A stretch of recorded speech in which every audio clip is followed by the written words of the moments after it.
Assalamualaikum warahmatullahi wabarakatuh. Kami kelompok Istek untuk tugas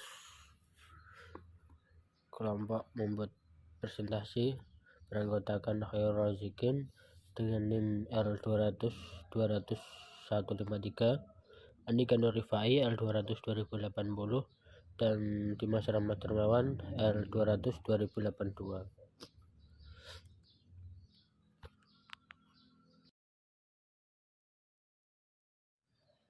Kami akan mempresentasikan bab ke-12 yaitu tentang revolusi sains dan teknologi.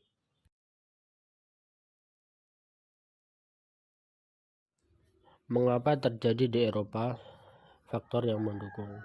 Para penulis Eropa sendiri menandakan periode ini yaitu periode 900 sampai 1500-an Masehi sebagai era kegelapan yang melambangkan keterbelakangan Eropa dalam sains dan intelektual.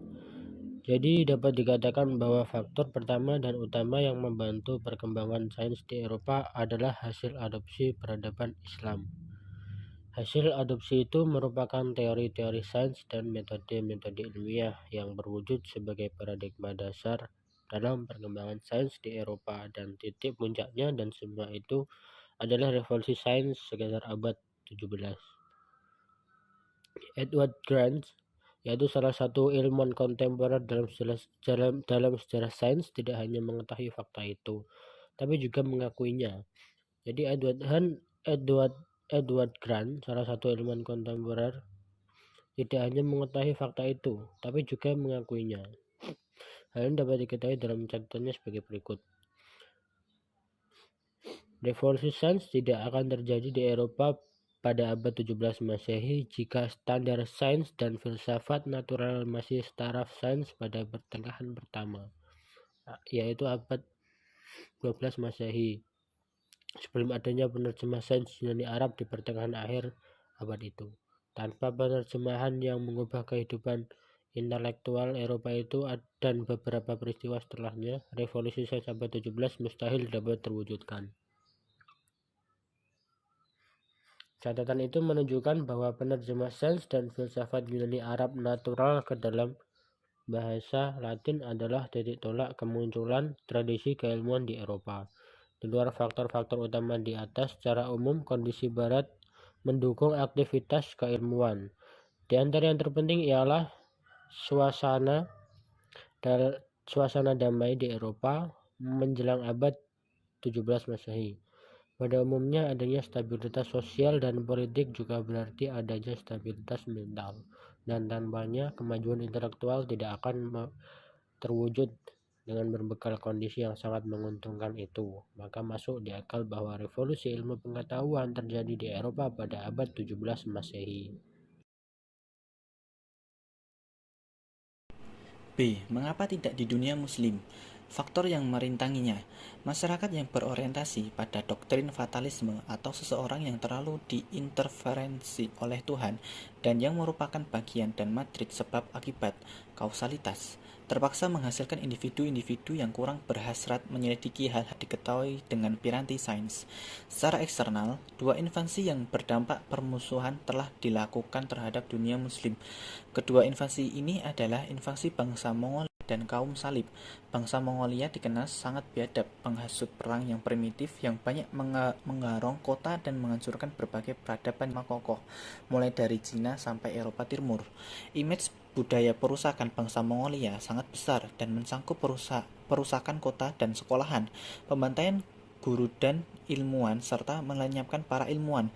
Para ahli menduga bahwa bangkitnya peradaban Eropa Barat dan kondisi budaya dan teknologinya belakang berganti menjadi bangsa adidaya, antaranya disebabkan oleh perusakan yang menimpa dunia muslim yang dilakukan bangsa Mongolia. Kemudian dilanjutkan penjarahan pasukan salib di Konstantinopel, Byzantium pada tahun 1204 Masehi. Sedangkan dalam sisi internal, kegagalan pemimpin memanfaatkan dan mengkoordinasikan disiplin ilmu sains. Semenjak awal, filosof dan ilmuwan sains Muslim sangat independen tanpa bantuan yang memadai dari khalifah atau sultan. Konstruksi Khalifah Ma'mun di Bait al-Hikmah, di mana terdapat kaan dan observatorium, adalah permulaan yang baik, tapi tidak diteruskan oleh khalifah berikutnya. Di samping itu, Baiat al-Hikmah lebih merupakan pusat riset daripada institusi pengajaran. Walaupun banyak pusat-pusat kajian yang dijumpai, tapi semua institusi tidak memperhatikan masalah filsafat dan ilmu pasti secara murni.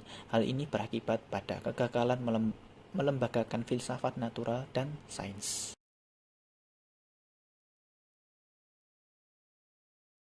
Kesimpulan atau poin penting yang pertama adalah faktor pertama yang membantu perkembangan sains di Eropa adalah hasil adopsi peradaban Islam.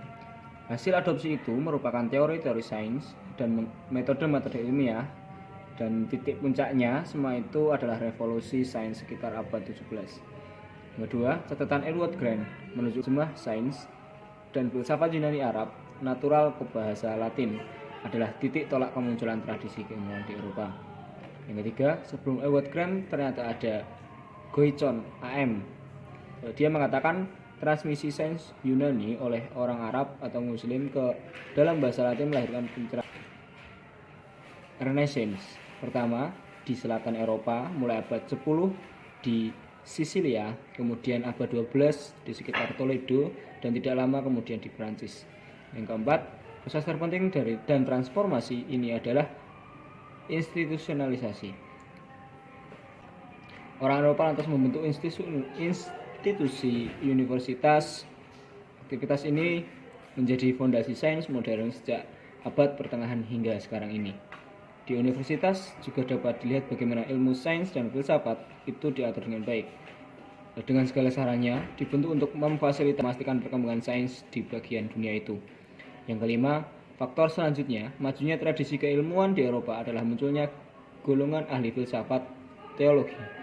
Mereka berperan utama dalam menyokong filsafat sebagai lapangan studi yang terpenting. Dan yang terakhir, di luar faktor-faktor utama tersebut, secara umum kondisi di barat keilmuan. Di antara yang terpenting ialah suasana damai di Eropa menjelang abad 17 Masehi. Pada umumnya adalah stabilitas sosial dan politik, juga berarti adanya stabilitas mental.